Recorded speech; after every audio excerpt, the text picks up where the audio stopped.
The back of Dorit's hair at the very beginning of the episode when she's having that FaceTime continues throughout the entire episode.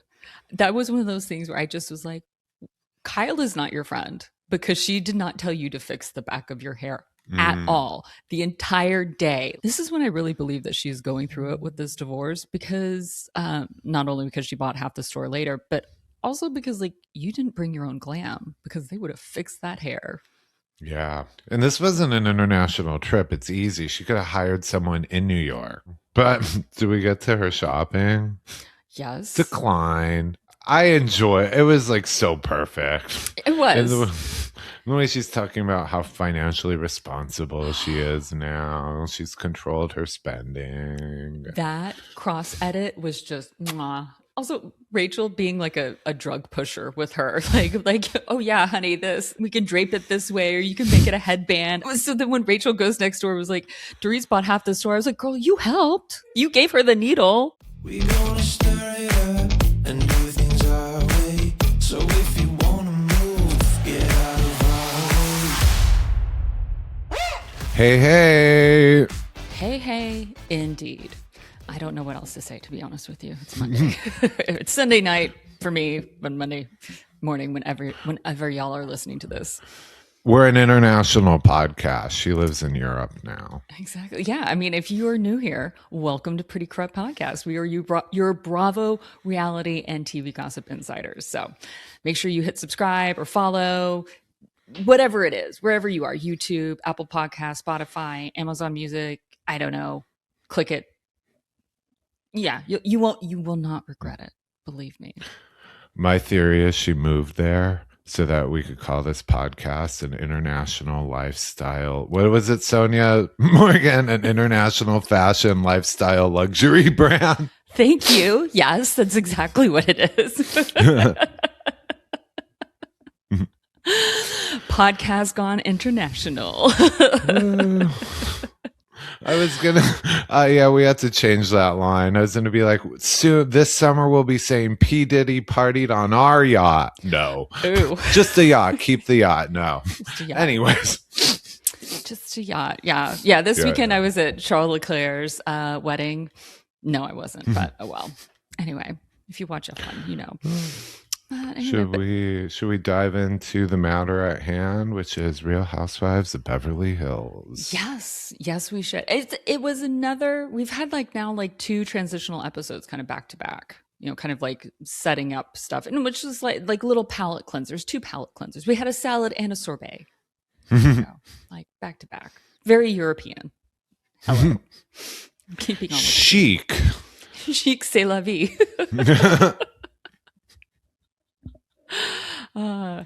And we only saw Amanda once during this episode, during the montage at the very beginning. And I was like, wait a minute, where? I mean, it was a little cute moment with her stepdaughter or soon to be stepdaughter. And I was like, oh, this is nice. And then I was like, where the fuck am I going to get my rage bait promo material for you guys that you all love, because you all love the Amanda promos. So I don't have that for this week. Sorry.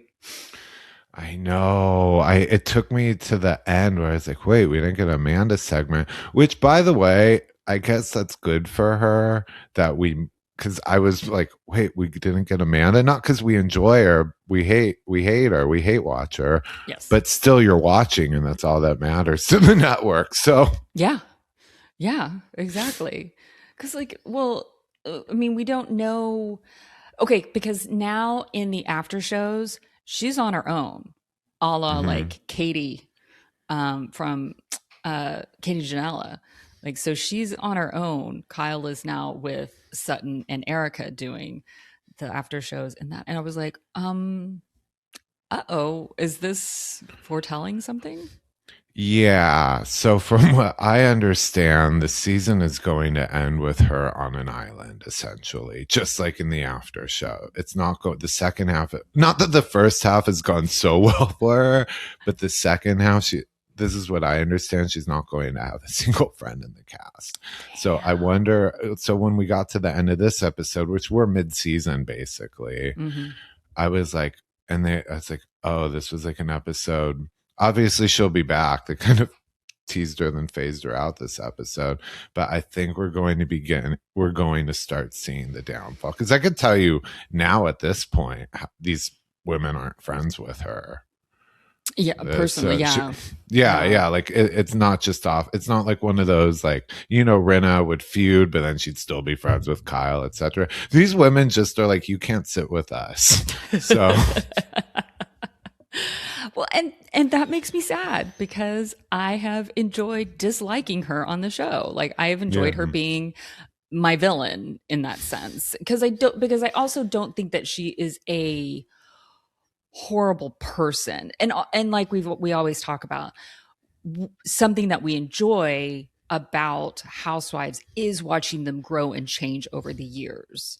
And what kills a housewife, in my opinion, like metaphorically kills a housewife, is when they stop growing and changing. Or any Bravo celebrity, like we talked about that with Jax on The Valley and the Vanderpump Rules. It was like, I'd say that too with like Ramona or Vicky and Ramona. It's just it's like, you get what you get. I'm season 1 forever, and it's just stale. Yeah.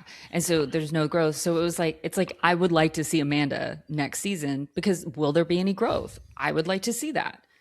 You know? So I think she's more interesting than a lot of other like one-hit wonders that we've seen on this franchise and other franchises. So I think there's more. I think there's a lot to mine with her, as much as like people like dislike her, and I dislike. Like, I wouldn't want to be friends with her personally. But anyway, we've talked too much about somebody who is not in this episode.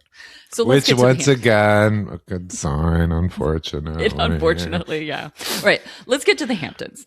Let's get to the Hamptons. And this brought me so much joy. I'm so sorry, Phoenix, by the way, that your parents are like teetering on financial ruin, because I was dying when it opens with Dorit FaceTiming her kid. Phoenix, right? Phoenix. Which one's the boy? Which one's the girl? Jagger is the boy. Jaggy, yeah. Okay. She's FaceTiming Phoenix from the Hamptons back at home. And what Phoenix asks her is like, I don't know if I'm adding the British accent, but it was like, Mommy, did you fly a commercial plane? She's like, yes, honey, I flew commercial. And Phoenix is like, oh, okay. Like, oh, well, like, honey, yes, honey, there is no more chat, baby. Oh, God, it is. It's like Taylor Kennedy. Baby, there is no plane. Phoenix, Kemsley, right attitude, wrong family on the show. So, Yep. The back of Dorit's hair at the very beginning of the episode, when she's having that FaceTime, continues throughout the entire episode. That was one of those things where I just was like, Kyle is not your friend, because she did not tell you to fix the back of your hair at all the entire day. Like, when you guys went out later on shopping, when you were like spent all that time in being late, to visit with Rachel's parents. Rachel's hair was also messed up in the back too, but it wasn't as bad, because she wasn't doing a straight look necessarily.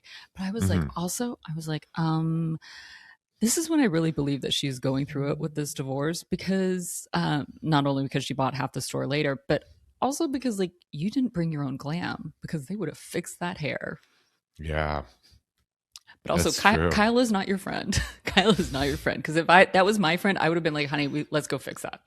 I know we're late, but let's go fix that real quick. So no. And this wasn't an international trip. It's easy. She could have hired someone in New York. There are probably people to come up to Long Island. Probably people local too. Some kind of help she clearly didn't have. Yeah. I mean, it's somewhere in the Hamptons. Apps. There's plenty of makeup artists that are spending the summer in the Hamptons working. So yeah. But do we get to her shopping? Yes. Decline. But okay. That brought me a little bit of joy. But I do kind of believe, because it's been happening to me, because I've been away, like having these fraud alerts come up. And then they take a while before they're like, we're sending you a text or an email. And it's like, you're waiting like 10 minutes for it to come, and it takes a while.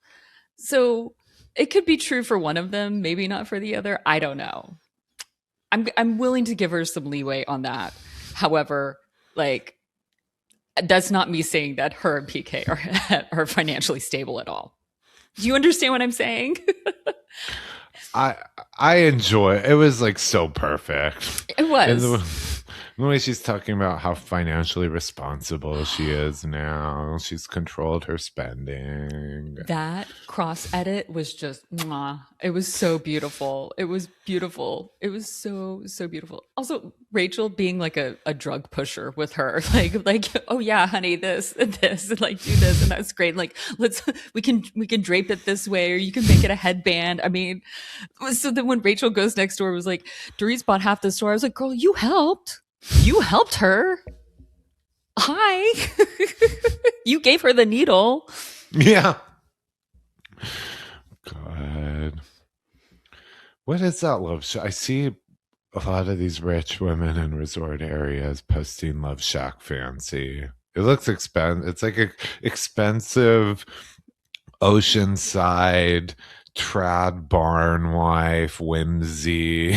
Yeah. I don't know. It's like these flowing floral. But it is something with these rich women. That's why it's in the Hamptons, and I know it's in like, I don't know, Montecito and Palm Beach. I don't know, but it is that kind of a thing. Mm-hmm. Yeah. I mean, $5,000 for stuff. It's like, dude. Yeah. Well, I mean, there was a lot of like. The next thing I have is that Kyle ends up FaceTiming with Bose and gossips about Dorit being late, but being more like, Dorit's always late, but she seems to be very disheveled and like, and what was the term that she used? Like manic. Yeah. Yeah. Like not having her passport, not having a real ID. Like it's not the same. It's like, oh no, like definitely her divorce is getting to her, basically, is what Kyle was saying to Bose. Bose called it out though. Yeah, she with did. That implying Kyle this whole time, and this is where the tension is between Kyle and Dorit, is that Kyle said to watch what you say about PK. It could affect the divorce, calling him a bad father, calling him a drunk. You have to be sensitive to his needs. And then Kyle goes on national TV and says she's seeing signs of mental illness in Dorit, who's fighting for custody of her kids in this same divorce. Exactly. Yeah. Bose was right to call that out completely. And I was like, oh, I mean, and they talk about her spending. I mean, and what was I seeing though? Oh, I think it was, I saw an interview on Entertainment Tonight, an interview with Bose, and I forget the name of the guy who does all the Bravo interviews over there. But he asked Bose, he was like, do you agree that it seems that you and Kyle can say the same thing to Dorit, but that she'll take it from you, but she won't take it from Kyle? And Bose was like, yeah, absolutely. Like it's the fact that the trust has been broken between Dorit and Kyle, and that's why. And I was like, absolutely. That's it. I was like, Kyle and Dorit know each other so well. I feel that that Dorit knows that Kyle isn't coming from a good place. Yeah, exactly. Yeah. What else did we get? Bose though did say, which is true, Bose I really think is trying to help Dorit, and that like she is engaging with Kyle in this conversation, but she is protecting Dorit. But she does say she's worried about Dorit treating herself to Hermès with this book advance. Yeah. That book advance was not $1 million. She's not a world figure. No, not at all. 8,000. I could tell you. She probably got like, I don't quote me on it, but I'm thinking those deals, maybe like you get like $100,000 off the top and then hope for sales. She probably got like $25,000 to start. And she's clearly on the 1 or 2 bags she's carried around in celebration. It's gone. Drop in the bucket the way she spends. That's incredibly irresponsible. Like to spend on a bag. No. And I love a bag. I love a good bag, but no. Also, I think that Bose is playing smart too. She has developed a real friendship with Dorit. a true friendship, and she's developing friendships with other women, but she also knows not that she kind of has to kiss the ring of Kyle to stay on, but trying to like find that balance of like, how can I like not have to kiss the ring, but seem like I'm kissing the ring of Kyle? Yeah. So I think she's trying to figure out how to thread that needle there. Trying to like establish it because she's such a strong character, Bose. I mean, like a strong person. She doesn't need to be like a Teddy chasing Kyle's approval. She's standing in her own truth by still defending Dorit, but you had to mingle with the cast. Well, and I mean, she is going to throw Kyle under the bus in either the next episode or two by telling Dorit what they had that conversation about. So. You know, ooh, she's getting good at her job. She's learned. She's a fast study. That's what we like. See, Amanda, take some notes. Take some notes there. What is it? Read the room and shut your mouth. Whatever. Has that scene happened yet? Or maybe that's coming later. When you see it, when you see Kathy in the trailer saying that, she's saying it to Amanda, just so you know. Read the room and know your place. Yeah. Yeah. But well, Jennifer and Sutton go in and they have lunch in Malibu at a restaurant that I've had lunch at or had dinner at before. And I've had drinks there. And what? I've had drinks there. Yeah. And it's been several different things. Like it's always a restaurant that like changes like every few years. And they actually filmed there a couple of years ago too. Cause I remember we talked about, cause I was like, oh yeah, they're back at this place again. So I was like, oh, yeah. Cause it's you nice could do like weddings right there on the sand. We did get though. By the way, did it look to you like Jennifer Tilly is getting annoyed with Sutton? I couldn't tell. I genuinely couldn't tell. It was more body language where I was just like, she was tired of hearing about, because she's known Sutton for so long. I felt like she was tired of going over the Christian situation again. She's like, yeah, honey, as she drinks her wine. And just... Maybe because she was like, okay, now we have to film this and we have to do that.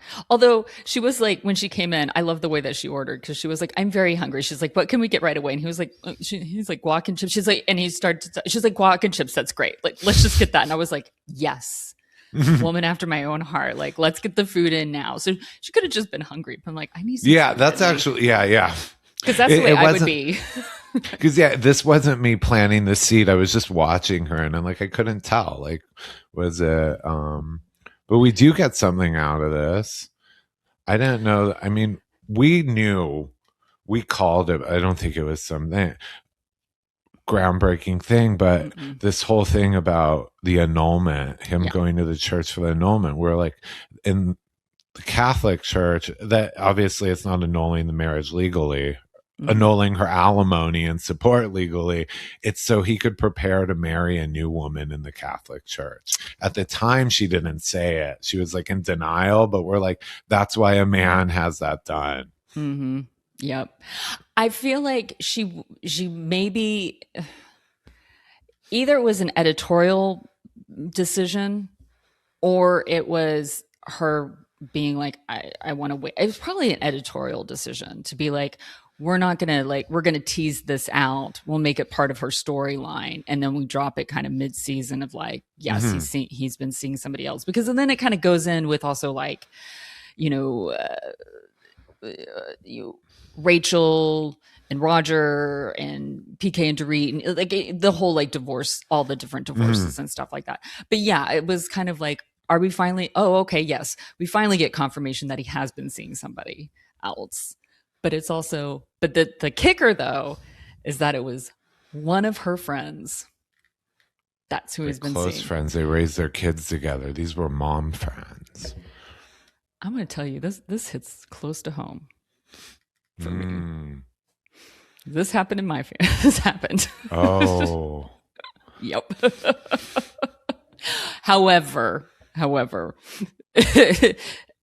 she's got the benefit of Sutton has the benefit of everybody being divorced, and that's all I'm going to say there. You grew up in like you grew up in like Texas, doubt, like where it's, was it like a community shocker? I mean, Were there whispers at the bake sales? I mean, luckily I was already in college when it happened, but that's the way that you feel. You feel like everybody knows because it's Hmm. like, big city, but small town mentality. And so you feel that everybody knows and you're just that everybody's looking at you, which they're not, but they are. So you're just like, okay. But yeah, it's just kind of funny. Like, I just kind of like, I didn't gasp, but I kind of like gawped. I was like, oh. Like when she was like, friends, and I was like, oh, I was like, hello. I was like, but see that this was what happens, and they were talking to after show. I was like, men don't go very far, and it's like, no, they don't. They're Hmm. incredibly uncreative, like when it comes to like finding the next woman. It always is like it's the friend, it's the nanny, it's like it's the neighbor, it's just somebody who's just right there. They never go really looking very far. Yeah. So just saying, it's not. This is not an uncommon scenario because even in the years since my family, I was like, oh, I've heard it like at least a dozen more times. I haven't like, so it's just, yeah, it's just very common, and I've heard it go both ways too. So Yeah. anyway, it's interesting. I thought it was funny. Something I caught that was funny about this too is Christian obviously must be playing hardball. He's bitter. The annulment to strip the name. Also, this was so stupid and petty. He clearly refused to sign the release. They blurred his face in an old picture that you have seen 1,000 times. You can just Google on the internet. This was not it's just them on a red carpet at some gala in New York. It was not anything controversial. It's all over the internet. And yet he just wouldn't sign it. They had to blur his face. I was dying though. Do you know what? This is probably why, combined with her body language, and she said something in her confessional, Jennifer Tilly, that made me wonder if she was getting sick of Sutton, because she talked about she knew Sutton and Christian when she first met Sutton. They were the perfect family. They were New York, like museum boards, etc. But she said this: she was so chic, and now. She used the word chic. She was like, when I met Sutton, she was so chic. She was so this, so that. It's like that. I don't think she meant it that way, but it was kind of implying. It was almost like implying a Sonia Morgan situation. She's a little ragamuffin now or something like. Yeah. Oh man. Oh. I just wonder if we're going to find out that this woman is I wonder if Christian was with her while they were, because Sutton makes it sound like she found out, like they started dating after the divorce by saying, I found out through my son. But I'm like, did it start while you were, what's the timeline of this breakup? Yeah. Well, I mean, because apparently she was still married. This is what I learned from the after show. So apparently the other woman was still married to her husband at the time when Sutton and Christian were getting divorced. And so and then her and Christian would vacation with her and her now ex-husband and whatever. And so then and I don't know the timeline though of when she divorced her ex-husband. So I don't know. So maybe there was overlap more in her marriage. I don't know. That's just speculation there because we don't have an actual timeline. To be honest with you, it's salacious in some ways, like when you don't know everything. But I also just go, whatever. Like if Sutton seems relatively unbothered by it, like she doesn't seem to be. They use the term. She's like, I'm unbothered, and Erika goes, "You're unburdened," and she was like, "Yes, I'm unburdened." And I was like, "Yeah." Because the worst thing you could do is just hold on to that and think, what if, or like what happened that will ruin the rest of your life. So I think actually Sutton is not necessarily in denial. I think she's I think she was probably in denial when she was drinking. And now that she's sober, or at least drinking less and taking, like, she's able to see what life she actually has in front of her as opposed to behind her. Yeah, she didn't insult the woman when Sutton. I'm sorry, when Jennifer Tilly said, "Who's this hoochie mama?" She said she's not a hoochie mama. She's Yeah. really a friend of hers. So I don't know how it would work with Sutton, like, because it could go either way, or anyone in that position. Because on one hand, I think what Jennifer Tilly wanted to frame it as is some midlife crisis. He went for the hot cocktail waitress, but no, he clearly went from someone within his circle. They must have been a fellow wealthy couple, age appropriate. They raised their kids together. So I wonder then, this is something maybe to goes into the next thing with Erika, and we could ask Erika's therapist, but I'm like, is it more insulting that he didn't leave you for the hot younger thing, which is common, or that it wasn't your age, it was just you? He didn't. No matter what, He it's traded always, you in for a similar model. What does that say? no matter what, it's always just you. Doesn't matter. It's either your age or your body or your whatever, your personality. It doesn't matter. It's always you. Man or woman, doesn't matter. So you're like, that's not what I want to hear, Stacy. I want to hear zinger. But let's talk about Erika and her therapy. Okay, I'm going to be petty for a second. And I know, okay, I'm just going to say it because I've seen Dr. Jen Mann on our televisions for years because she used to do the VH1 show like couples therapy and celebrity therapy and all that stuff like that. I could not, the first time I watched it, I couldn't stop looking. I was like, her face has changed a lot. And I was like, she got a crazy nose job. I was like, I almost did not recognize her. And I was like, whoa, I'm familiar, the same thing as you. I'm familiar with her as a therapist of reality TV through years. And I paused to read her name. I was like, this isn't I knew that Erika had this therapist and I was expecting her to walk in. That was not who I was expecting. No, it's like she got like the Instagram nose, you know? And I was like, oh no. Oh no. That's all I'm going to say. That's all I'm going to say. Because I still like Dr. Jen Mann. Do you know what I mean? I just was like, what? Okay. Anyway.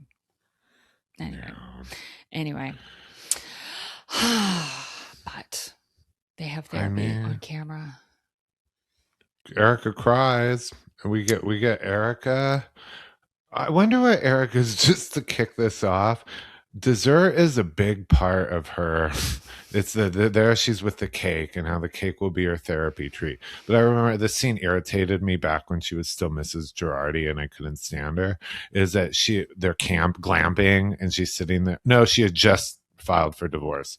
But anyways, no one ate the pumpkin pie but her. And she always made such a big deal about that. Like, I'm a badass. Look at me. And so I was just like, I had all these memories of her flooding back to that. But this time it was like, she's trying to, Yeah. I mean, when she was talking about like the trials, the $25 million trial, and then it was reminding us of the $10 million tax bill that she also has to pay. And that, like, being positive sucks and like looking at everything. I was like being very, very tired of all this stuff. That was very relatable. Erika. You know, and then go ahead. I didn't realize the $10 million tax bill too, because that hit me actually harder. I didn't know it. And a lawsuit, people file bankruptcy, they skirt around. We see her play games. She's been dancing around this for years. The IRS is a very different thing. That 10 million is not going away. Yeah. It's probably coming out of her Bravo paycheck, to be honest with you. Like, they're probably garnishing her wages. That's my guess. But she talks with the doctor about going public about the abuse, because we find out she's already talked to her therapist about this off camera. And apparently, like, last week, watching the after show, she apparently had already told Dorit and Kyle privately about this too when it happened. So there's, talking about it publicly and everything like that, and you obviously sharing it with Denise and Sutton in that moment. And it's just, I just had this thought and I feel really bad because we were kind of talking about it beforehand. Just spit it out, Stacy. I'm glad that she's doing it. I'm glad that she's talking about it. I think it's very important.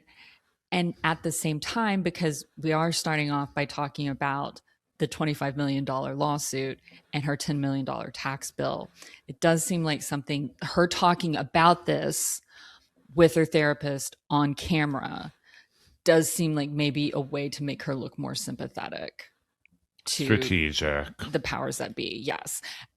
I am not saying that none of this happened and that she shouldn't feel the way that she feels and like that any of this isn't bad. I'm just saying yes, that there's a reason that it was filmed this way. Is what I'm saying. Erika holds a lot in the vault, as as we see. She has always hidden things. And the fact that she dropped this at this time it's the context she dropped it in. It was because she has her $25 million lawsuit trial coming up. That's when she finally decides to show us tears. I mean, she does seem broken. Like you said, not questioning that. It's just the strategy behind it, why she chose to roll this out now. Yes. Yes. Because also, like, I don't know, because I haven't been following along too much, like, but also knowing that this isn't going to come out until early 2026, but it still can have an influence on things because trial dates still get pushed and things like these things take a long time. So who knows what could happen? So it's, it is a calculated risk that she is taking. But yeah. And one of the biggest criticisms about her, because this was a national case too, it broke Bravo containment, LA Times, national front page stories. Who is she? What's their whole life? Was the clips of her being absolutely heartless about it. The what about me? I don't care about the victims. So and lawyers probably have coached her on, she's been very tight-lipped. It's always, she pushes a storyline off or an argument off. It's legal. I can't talk. Now she decides to open up. Yeah. So, yeah. I was though dying a little when she's crying to the therapist about how people tell her these cliches about look at the glass half full, light at the end of the tunnel. She's like, I'll tell you how I'm doing. I'm fucking crushed. And I was like, okay, Dorinda Girardi. She did that. She said, I'll tell you how I'm doing. She probably held herself back from saying not well, bitch. Like I was like, yeah, that setup as it left her mouth, I was like, oh, come on. I was waiting for her to finish it with that. Instead, it was like a soft cry. I'm crushed. I wanted her to be like crushed. Well, I think part of it, actually, the minute I thought about the calculation was the fact that she wasn't blotting away her tears off of her face. Because that's just, I was like, there are times when that they're just going to keep coming down, but you're usually alone and you don't have any makeup on or whatever. But a lot of times when you're around people that you can't stop crying, you still try to stop it or blot it or whatever. At least that's just me. But that was these were Housewives tears. Yeah. She the was real. But she's just letting them, she's like, let's be messy and let's just let it all go. Let them see what they've done to me. Yes. Yeah. What? No, go ahead. I was going to say, Rachel Zoe's family comes to visit in the Hamptons. I'm seeing Rachel, just so you guys know, I am seeing the signs. Rachel's a seasoned pro, not just reality TV, but she's a celebrity stylist, branding, collaborations. With the wine. with the wine, and also I would say possibly Love Shack Fancy, where possibly where, because that had to be set up for filming, and it's a popular lifestyle brand for those kind of women. Except they didn't accept Dorit's credit card, but I am seeing her seasoned celebrity business savvy ness here. The wine was a product placement, possibly Love Shack. She knows what she's doing. She's not new to this. No. Well, and also the Hamptons have probably been missing out because they're like, we haven't had Roni, and we haven't had the women coming out to the Hamptons. So yeah. we need this. Oh yeah, when they went to Surf Lodge last week or the night before, all this. That's a very, all this stuff has to be set up, and these restaurants are welcoming them. These are restaurants I've heard of. I've never been to the Hamptons, so I mean. Well, I mean, they do have the end because Summer House does film there. And so Summer House goes to a lot of the places. But Summer House, usually they can't film in the club. So a lot of the filming is just from the cast members' iPhones and stuff. But the restaurants will let them film. But it's always interesting. A lot of the stuff is actually contained to like house parties that they have. But anyway, there's just the Hamptons has usually gotten more exposure, like at least double exposure from 2 shows. But yeah, they haven't recently. I did enjoy how Rachel's parents came over 1 hour and 7 minutes late. And Dorit was still late. And her hair was still messed up. Yeah. And then did you notice, I'm sure many people noticed this, when they were talking real estate, and Kyle's real estate was like, oh, she has like 2 houses in LA, a house in like Palm Springs, she have a house in Aspen, and then one in Nashville. And Rachel's like, why do you have a house in Nashville? She's like, it's just an investment property and there's like really good tax returns. It's like, you're such a fucking liar, Kyle. Exactly.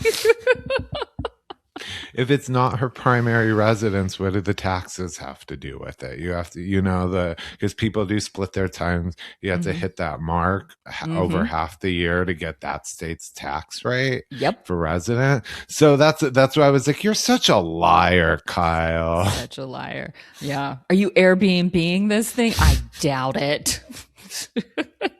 Your little love shack for you and Morgan. That's exactly.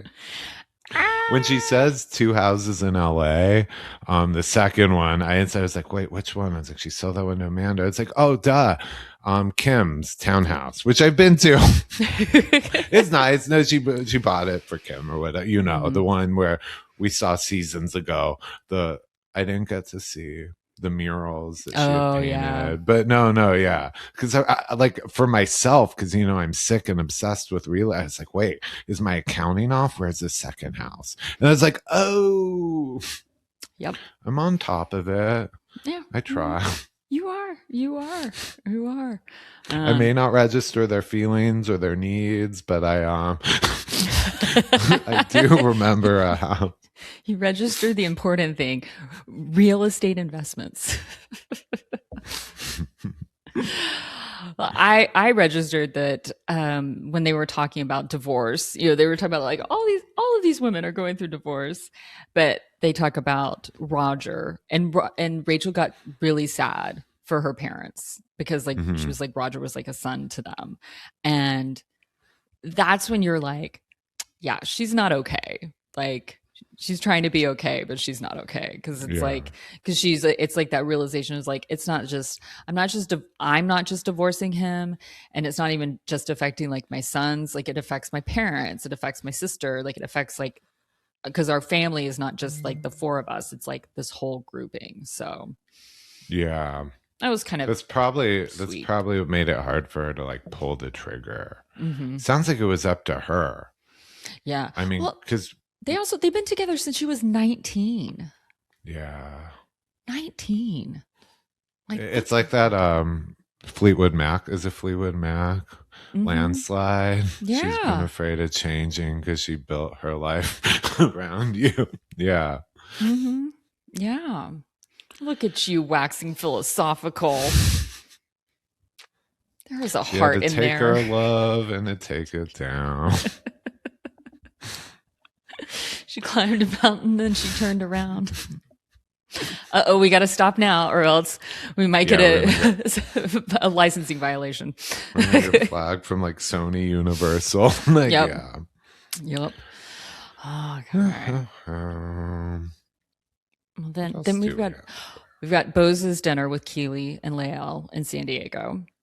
Real quick, again, I'm going to be petty for a minute. I was noticing something because I was noticing there was something about Keely's hairline because I was like, was he losing like some hair here on the sides? And I Mhm. was like, what's going on here? And I was trying not to like notice it too much, but the way also the light was hitting it, I was like, what? It just because had this like straight across thing, but it was like light. Then when I was watching the after show, they did a flashback to season 1 when it was kind of shown that man got a hair transplant. Yeah. That's why, because he had the receding hairline before, and so what I was seeing, the thinness was just it hadn't grown all in this like the stuff. So I was Yeah. like, okay. The Okay. hairline holding firm. Well, I was like, yeah, that's I couldn't tell if it was new, if it was old, if it was a bad hair transplant. But yeah, it's kind of like the hairline is the dull kind. That's how I used to be able to spot it. But then it's thin in the back. It would be thinning, from the front to the back that way. So, Yeah. Yeah. Also, I mean, I'll give him, because I have seen some pictures of him lately and it seems to have taken now. Like it's like grown in now. I just don't think it had grown in enough when they were filming, and the way the light was hitting it was unfortunate for him.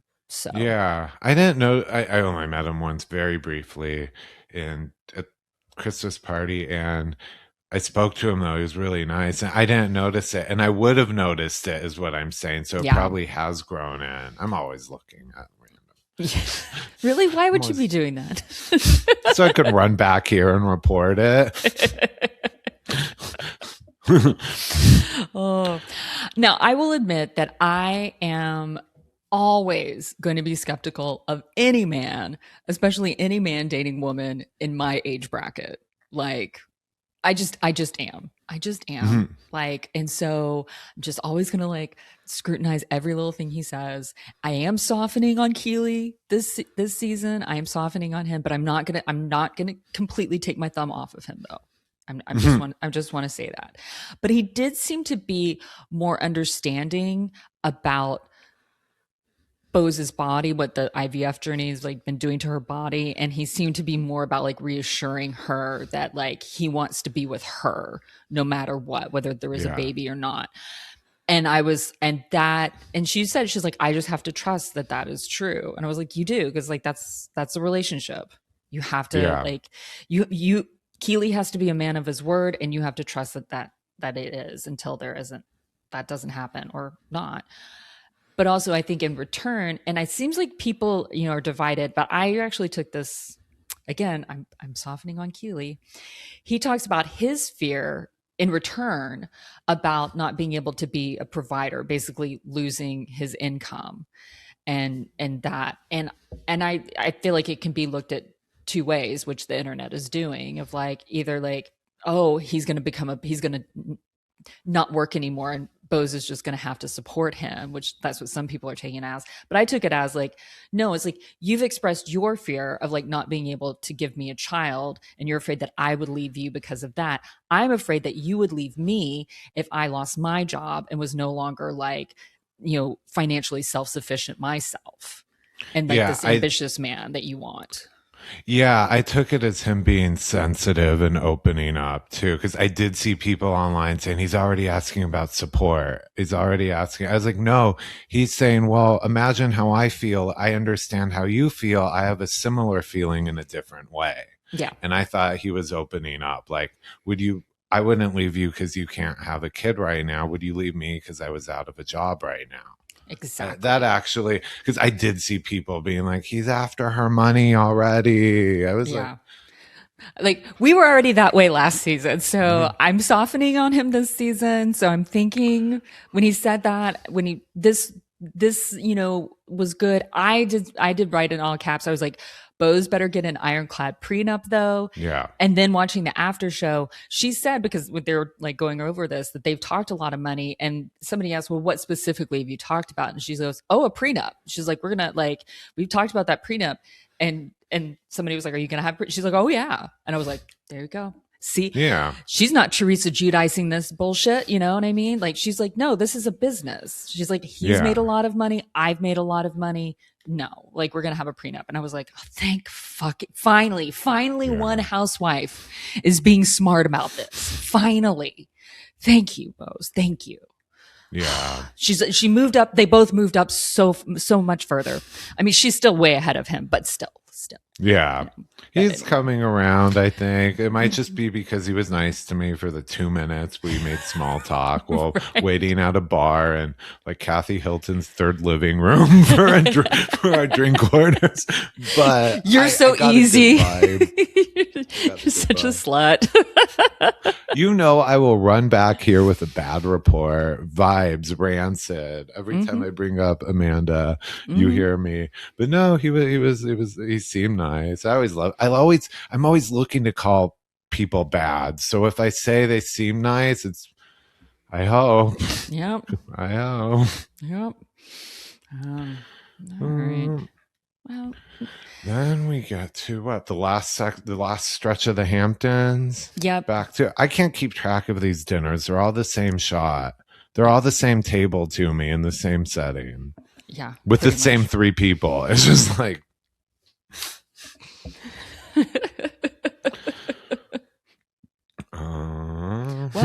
this is how I figure Rachel truly didn't watch a lot of Beverly Hills, because when Dorit's doing her drink order, Rachel jokes to Kyle, how many times have we heard her make that order? And I'm like, if that order is iconic, Rachel, there are like random social media accounts called like Dorit's lemon carcasses. I mean, it is such a thing. See, I think I took it as like kind of the opposite, is that she knows, she has watched this so well that she knows that this is a moment that gets played, because there is something to be said about knowing the fandom and knowing the show and knowing that if you say certain things, it'll probably make the edit.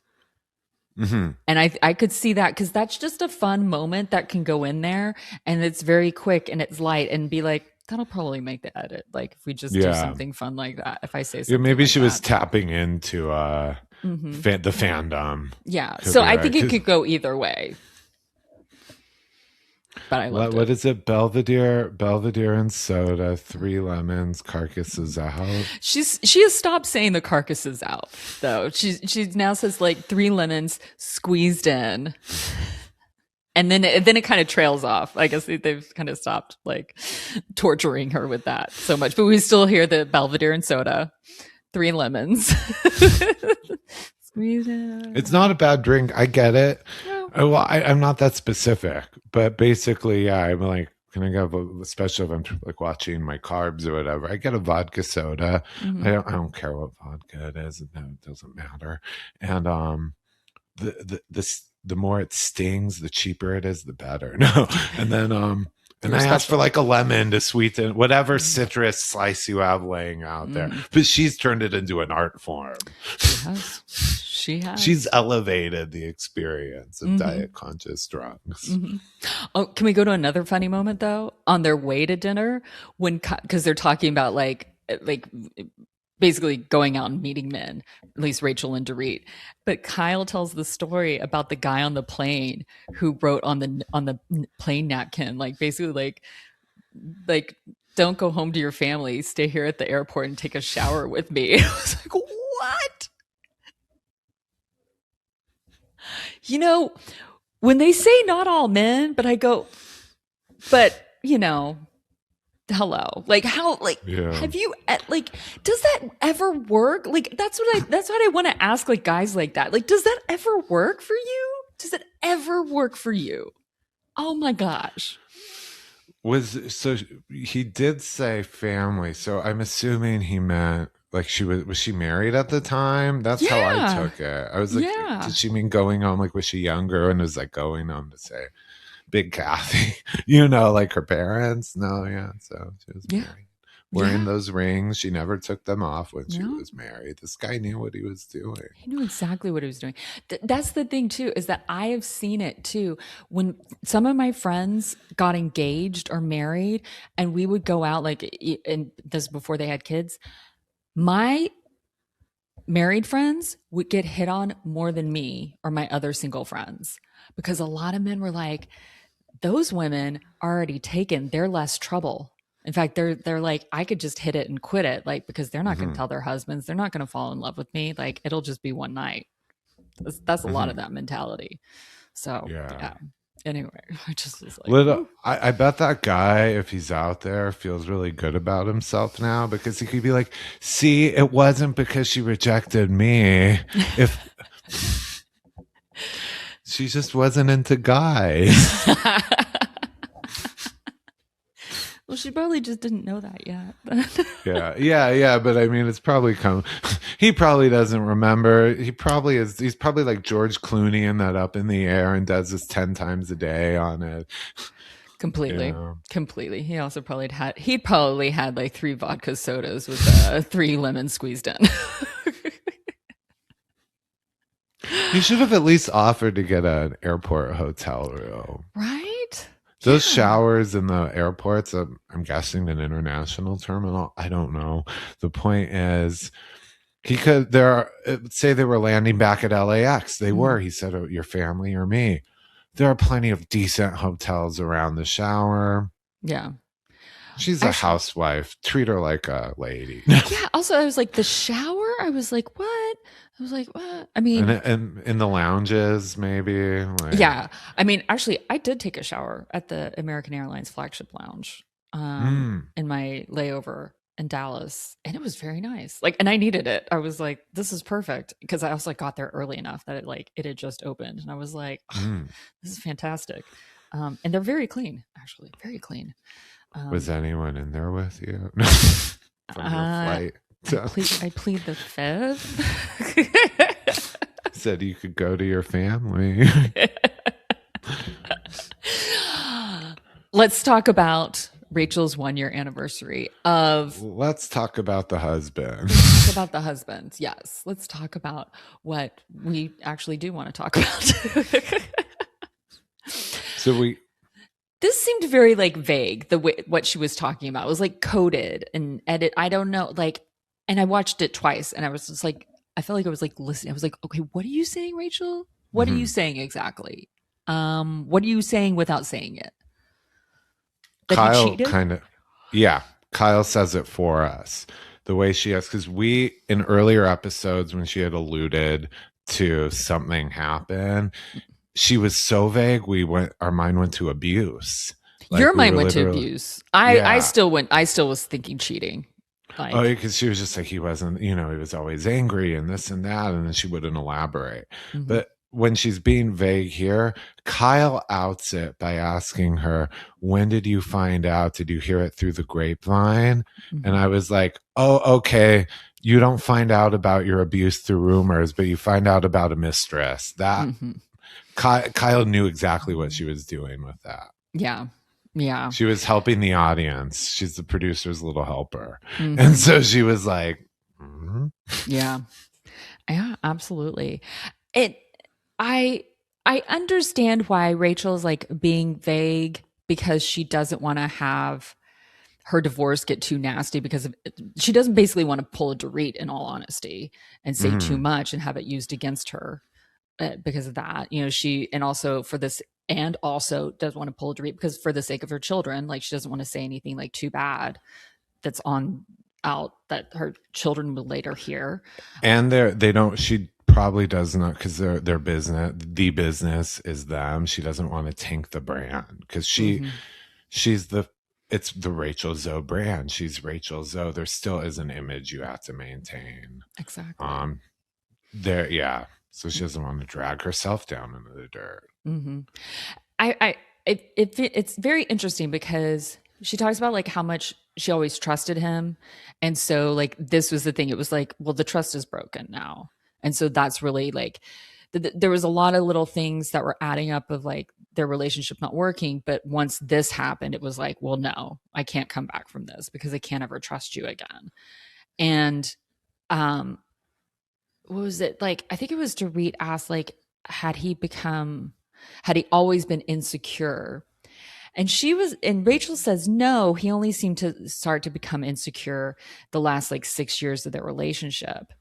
And then she tells the story about how she apparently like kissed a model when they were dating, and she told him, and then like a few days later, Roger proposed to her.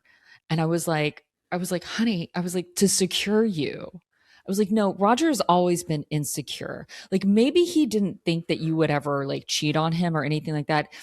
Men can be insecure in all these different ways. He was like, one of the reasons he worked on your brand was to control it, to control you, to secure you. That's one of the reasons like you guys were business partners. You just like can't see, like, she may not either see it now or want to see it, or I could be wrong, but I don't think that I am. But like, he would not have yelled at you on camera if he was a secure man. Mm-hmm. So that's what I'm just going to say. I think she's going to figure out over the next few years that actually he was way more insecure for way longer than she ever realized. But she just loves him, and she's still in the middle of all this stuff and like figuring this stuff out. So yeah, every like layer of their life is still intertwined. It doesn't take a long time for her to unpack, in all senses, like psychological. What's the word? Therapy. You know what I mean? Personally, emotionally, financially. Yeah. Yeah. They're enmeshed in like every single way. Yeah. I wonder who would cheat with him. I just have to say I've not met him, but I've back in the Rachel Zoe days, the show days. I mean, I saw him around a few times, including once at Runyon with a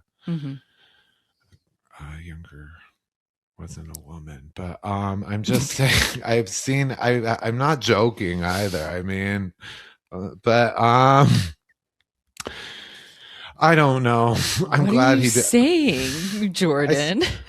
I just saying I saw him around once on a hike at Runyon, and it was a younger guy. Yeah. But it could be anything. Yeah. But I never expected him to be such a hot commodity. But he has money. He has money. He has money. He has amount of fame. And he's so many mid men. I don't know how they get women. It's ridiculous. But it's like convincing women that like that men are like diamonds, that they're rare or something like that. I'm sorry, they're not. I'm sorry, Jordan. Men are not rare. Neither are diamonds, though. I was more offended that you took a swipe at diamonds. What am I in this for? No, diamonds aren't rare either. So that's just De Beers marketing. So. But anywho, yeah. So it's like, yeah, no, I'm always shocked. About it. This does explain, though, basically at the beginning of the season, in her confessional, when the producer asks Rachel, or says to Rachel, he started dating, he had a girlfriend right after your divorce. And all she says is, do the math. We knew where she was going with that, the math. But let's figure out when it started, which was why I was questioning Sutton and Christian earlier this episode. But so we basically have confirmed that he cheated. He had a girlfriend while they were married, and that's what kind of led to the final breakup, the filing. Yeah exactly. So yeah, well, and apparently that's what they broke up, but the filing apparently happened because he brought the girlfriend to like unannounced to seeing the kids off to camp. Yeah. Okay. So that's the reason that morning, like, she filed, and it was just like, because he crossed a line there of like, they hadn't talked about how to introduce the kids to this woman. And so all of a sudden it's just like flinging this on the kids at a time when they're already going to go off. And now it's like you're leaving them with this whole like, wait a minute, who's this woman that I have to meet dad's girlfriend right before I leave? Like, oh my God. Like, yeah, no. So apparently she was very unhappy with that. And that's what I've heard, that's the reason that she filed that day. Like she wasn't planning on it, but she was like, fuck you. Yeah. Fuck you, I'm filing. Is her lawyer who we think it is? I hope.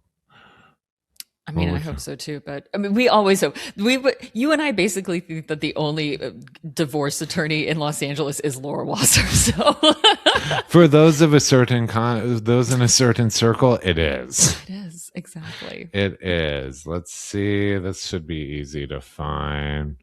Don't worry, guys. We're wrapping up. I just want to know while he figures that out. Why don't you hit subscribe or follow wherever you're listening or watching us, because again, you want to make it easy. Also, we're coming up. We got to make some more money for spring break.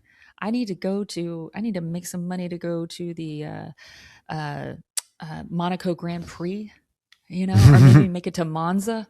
I don't know. I'm another friend of mine was like, hey, would you meet me in Switzerland? I was like, hell yeah, let's go to Switzerland. Let's go to Zurich. I'll do that. So yeah. Or Smoky Eye up to Stad. Yes. Stad, however you say it.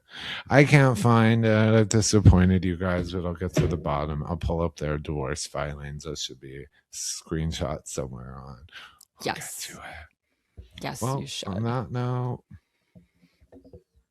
adios.